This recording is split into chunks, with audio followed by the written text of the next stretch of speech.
Sanitizing now. Nalabas ko.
Tubig. Linaw ng paa. Ayos. Sol. Magandang hapon mga kakalwas, mga kabendot, mga ka-DIY. So yan po, natapos na ang aking 7-in-1.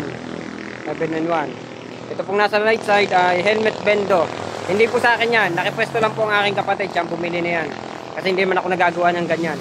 So, hindi ko alam kung kanino niya ito binili. Pero, pinapwesto ko sa yan kasi nga, sanay ng tao dito na marami nagkakawas na kamotor. So, mas madali kang mapansin. So, ito pong ating 7-in-1. Natapos ko na sa wakas. Ang kulang na lang dito ay mga sticker. Lahat po yan ay kung tutuusin ay working na.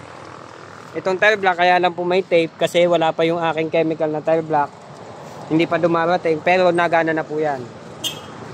The rest po gumagana. So sticker lang po ang kulang kaya naka-tape muna. Tapos wala pa si piso tubig. Pero nagana na po lahat yan. So sampulan ko po kayo. Si piso tubig po. Wala tayong tagahawak. Yan. Pulog tayo ng piso. Yan.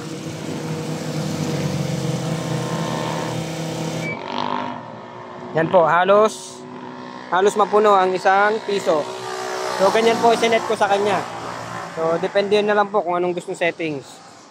So, tingnan po natin. Tandaan po natin yung kaninang settings, yung dami kanina ng piso. Halos isan dito po ang piso. Sapat po yan para panghugas na kanilang mga basahan. So, ulitin natin, maghulog tayo ng piso.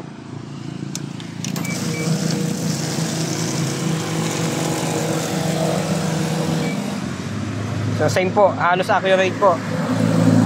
So pwede siya sa mga iba pang yung machine niya, yung pinaka mechanical sa loob ay pwede sa mga gasoline bendo, pwede sa mga toyo bendo, yung mga ganyan, langis bendo. Pwede po siya kasi halos accurate po siya. Yung halaga ng piso, parang po ang kinalalabasan. Tapos itong ating tire block, wala pa lang yung ating chemical, tubig muna po ang laman na yan.